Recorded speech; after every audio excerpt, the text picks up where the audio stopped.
Do you ever wonder what it truly means to hear God's voice? To stand in the presence of the divine and speak a word that can shake the hearts of the righteous and challenge the faith of the proud? Tonight you will witness a confrontation unlike any other, a moment where prophecy meets reckoning, where a voice chosen by the Lord dares to speak truth in a world blind to its own spiritual poverty. What happens when God's messenger confronts those who think they are untouchable, when the words of the Almighty pierce the armor of tradition, and the familiar becomes a battlefield of faith? This is not just a story of miracles or ancient wisdom. This is the raw, unfiltered confrontation between human pride and divine authority.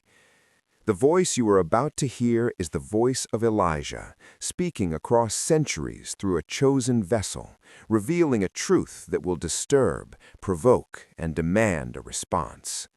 The room was silent, heavy with anticipation. Every eye in the hall seemed to cling to the figure standing before them, a man whose reputation had already traveled farther than these familiar streets, yet whose presence here, in the heart of his own people, stirred unease and disbelief. He was known to heal the sick, to speak with authority, to perform signs that even the skeptics could not deny. And yet now, here he was, standing before the elders, before the teachers of the law, before a crowd that had known him as a boy, as the carpenter's son, as someone ordinary. They leaned forward, curiosity mixed with suspicion, each heart questioning, could this really be the voice of God, or merely the words of a man who dares to claim what is not his to claim? The man's gaze swept the room, calm but unyielding, and then he spoke, his voice carrying both power and humility. "The Spirit of the Lord is upon me," he began, echoing the ancient words of the prophet. "He has sent me to bring hope to the hopeless, to heal the broken, to proclaim freedom to those held captive, and to open the eyes of the blind. Today the Lord's favor is at hand. Today salvation is offered not to the rich, not to the mighty, but to the spiritually impoverished, to those who recognize their need for the Lord." A murmur ran through the crowd. Some faces softened with awe, while others tightened with anger. There was a silence that felt as though it stretched for eternity, a tense pause where the weight of the words settled like a storm cloud over each listener. One of the elders, a man who had taught the law for decades, leaned forward, his voice sharp and incredulous. "And yet," he said, "you stopped before the words of vengeance, before the day of the Lord's judgment. How can we trust a messenger who shies from the fullness of the prophecy?" His eyes met his, steady and unwavering. "Vengeance is the Lord's to command, not mine. I am here for salvation. I am here to reveal the mercy that precedes judgment, to show the people that God's favor comes to those who recognize their spiritual poverty, not to those who assume they are righteous by birth, by lineage, or by tradition." A ripple of disbelief spread among those who had never heard such words. "You claim to bring favor to us, yet you speak as if we are blind, as if we are the captives. Do you know who we are?" someone whispered, almost defiantly, their voice trembling between fear and anger. "Yes," he replied, "I know who you are. You are the chosen people of Abraham, heirs to a great covenant. Yet even the chosen, even those who walk with the law, can be blind to their own spiritual need. Remember the story of Elijah, who was sent not to the widows of Israel, but to a widow in Zarephath, a foreign woman who had nothing left but faith. And Elisha, when lepers walked the land, it was not the children of Israel who were healed, but Naaman, an enemy soldier, desperate enough to trust, to believe, to obey. Faith is not inherited, it is recognized, and it is acted upon. The Lord's favor is not a birthright, it is a revelation to the humble, to those willing to see their need, to those willing to obey." The room held its collective breath. Some were moved, tears glimmering in their eyes. Others seethed, a dangerous anger brewing beneath the surface.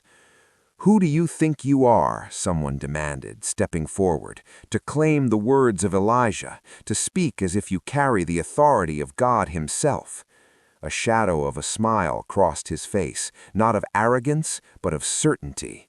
"I speak not as myself, I speak as the Lord has commanded. You may call me a prophet, a messenger, or even a fool, but know this: to reject these words is not to reject me, it is to reject God Himself. The same God who sent Elijah to the widow in Zarephath, the same God who sent Elisha to the foreign soldier, calls you now to recognize your need, to accept the Lord's favor, to open your eyes and your hearts. If you cannot do this, then even your heritage, even your pride will not save you." Whispers turned to murmurs, murmurs to murmurs of fear, and fear into tension that felt almost physical. The elders conferred quietly, a storm of judgment and doubt forming behind their eyes. Some of the younger men in the crowd looked on with awe, hesitant but captivated, unsure whether to believe the words of the man or fear the consequences of doing so. "You speak boldly," one of the elders said, his voice sharp, "but words alone cannot carry the weight of prophecy. What proof do you offer that the Spirit speaks through you?" His gaze did not falter. He raised his hand slightly, not in threat, but in calm authority. "Do you need proof? Do you need miracles, signs, or wonders to know the truth? Have you not already heard of what has been done in Capernaum, in Syria, among those who were sick, blind, and broken? Yet even those signs are not mine, they are His. Every healing, every word of comfort, every life restored is the voice of God moving through a willing heart." Murmurs grew louder, some nodding in recognition, others frowning with suspicion. "And yet," another elder interjected, "you still stand in the synagogue of your own people, in the very place where your family is known, where your boyhood is remembered. Are we to believe that the God of Israel would speak such words here, in the home of those who have known you since childhood?" He stepped forward slightly, his voice now low but cutting through the tension like a sword. "It is always hardest to accept truth from those you have watched grow. It is easy to accept wisdom from a stranger, but the one you have known, the one you have dismissed as ordinary, that is the one who will challenge your assumptions, shake the walls of your pride, and reveal what you have refused to see. A prophet is never honored in his own hometown because familiarity breeds doubt, and doubt blinds the heart to the Spirit of God." A harsh whisper came from the back of the crowd. "Do you claim to be a prophet? Do you claim to be greater than our teachers, greater than those who have dedicated their lives to the law of Moses?" The question hung in the air like a challenge, a gauntlet thrown. "I claim no glory for myself," he said, his voice rising with intensity. "I speak only as the Lord commands. Look to the stories of old. When Elijah came during the famine, it was not sent to the widows of Israel, not to the ones who thought themselves deserving, but to a widow in Sidon, a foreign woman who had nothing left but faith. And Elisha, when lepers walked the land, it was not the children of Israel who were healed, but Naaman, an enemy soldier, desperate enough to trust, to believe, to obey. Faith is not inherited, it is recognized, and it is acted upon. The Lord's favor is not a birthright, it is a revelation to the humble, to those willing to see their need, to those willing to obey." The room held its collective breath. Some were moved, tears glimmering in their eyes. Others seethed, a dangerous anger brewing beneath the surface. "Who do you think you are?" someone demanded, stepping forward, "to claim the words of Elijah, to speak as if you carry the authority of God Himself?" A shadow of a smile crossed his face, not of arrogance, but of certainty. "I speak not as myself, I speak as the Lord has commanded. You may call me a prophet, a messenger, or even a fool, but know this: to reject these words is not to reject me, it is to reject God Himself. The same God who sent Elijah to the widow in Zarephath, the same God who sent Elisha to the foreign soldier, calls you now to recognize your need, to accept the Lord's favor, to open your eyes and your hearts. If you cannot do this, then even your heritage, even your pride will not save you. Whispers turned to murmurs, murmurs to murmurs of fear, and fear into tension that felt almost physical. The elders conferred quietly, a storm of judgment and doubt forming behind their eyes. Some of the younger men in the crowd looked on with awe, hesitant but captivated, unsure whether to believe the words of the man or fear the consequences of doing so. "You speak boldly," one of the elders said, his voice sharp, "but words alone cannot carry the weight of prophecy. What proof do you offer that the Spirit speaks through you?" His gaze did not falter. He raised his hand slightly, not in threat, but in calm authority. The elders' whispers grew louder, turning into murmurs of outrage. Some faces were pale with fear, others red with anger, but all eyes remained fixed on the man who dared to speak in the synagogue, as though the Spirit itself had chosen him as a vessel. "You speak of mercy, of favor, of humility," one elder finally shouted, his voice cracking with emotion. "But who are you to judge us, to lecture the chosen people of Abraham? You call us blind, yet you claim sight. You call us captive, yet you speak of chains only we can see. Who gave you this authority?" Calmly, he stepped closer to the assembly, his voice both gentle and unrelenting, carrying across the room with a power that seemed to bend the very air. "I speak as the Lord commands. My authority is not mine, and yet you will recognize it not by my words alone, but by the truth they reveal. Elijah was sent not to comfort the powerful or the proud, but to challenge, to reveal, to awaken those who would not otherwise see. And I am sent for the same purpose. The same Spirit that moved through the prophet Elijah flows through me now, to shake the complacent, to reveal the proud, to bring hope to the spiritually broken." The tension in the hall was suffocating. A young man in the corner whispered, "Could it truly be him? Could this be the voice of God?" An elder sneered, "Do not be fooled by words. Power is not proven by speech alone."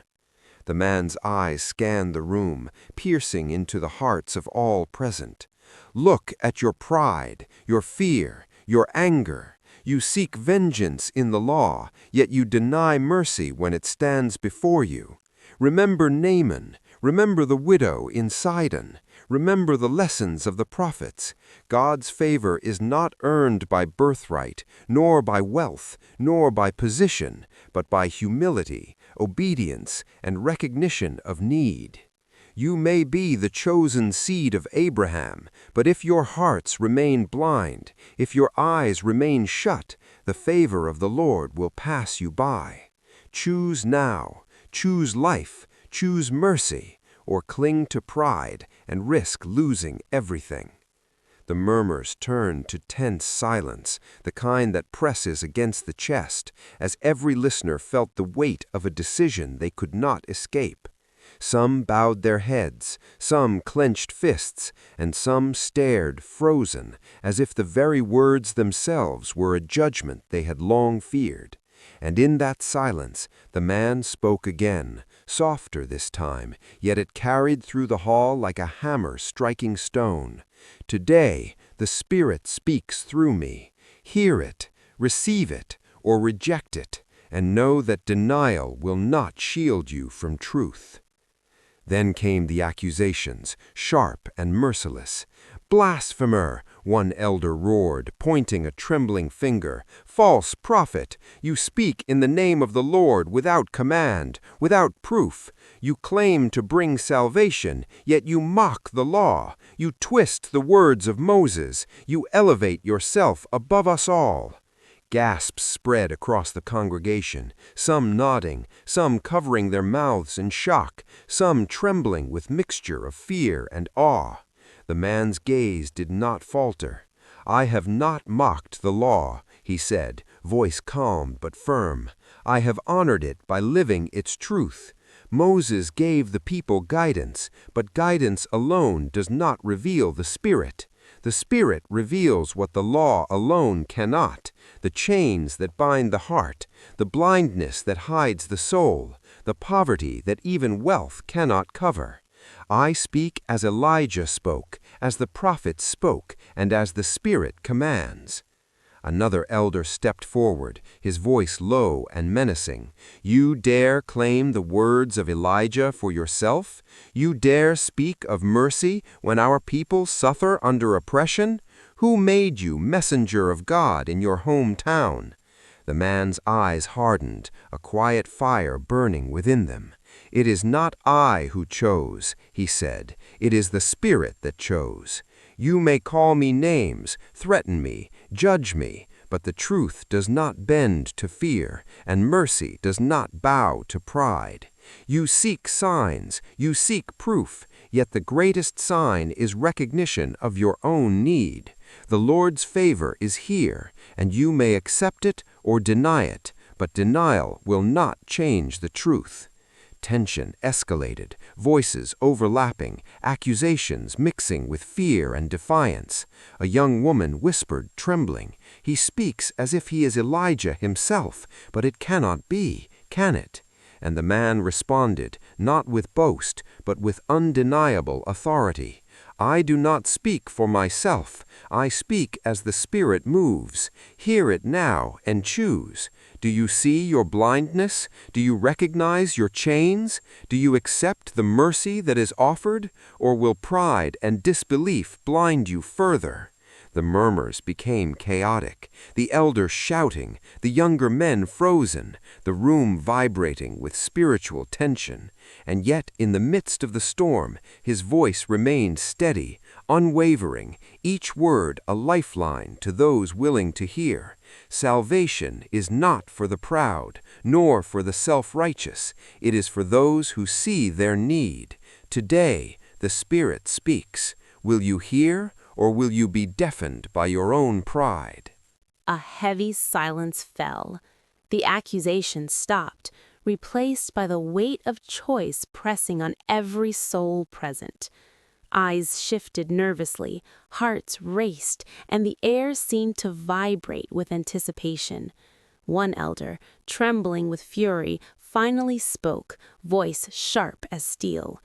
"You have mocked us, challenged the law, and claimed the Spirit speaks through you.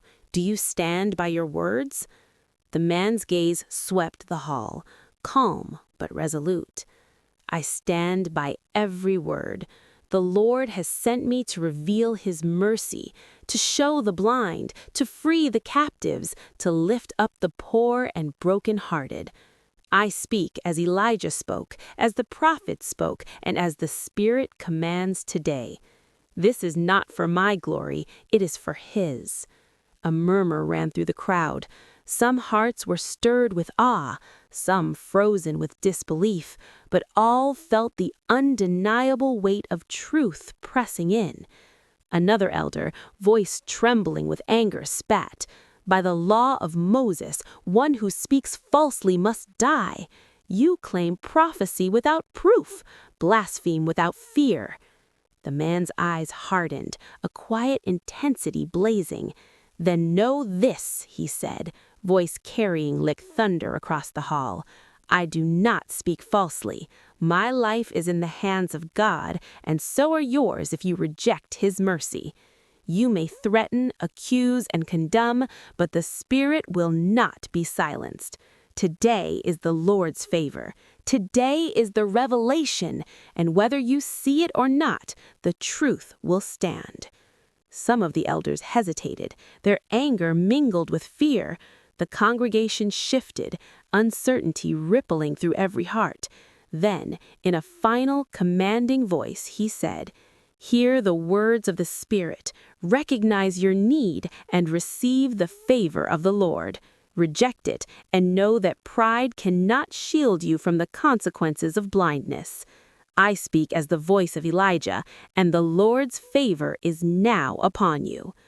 The room went silent again, a heavy, electric stillness. Some wept, some knelt, some stood frozen, knowing that nothing would ever be the same. The tension, the suspense, the confrontation, and the truth of the Spirit's message lingered in the hearts of all. A moment suspended between mercy and judgment, belief and doubt,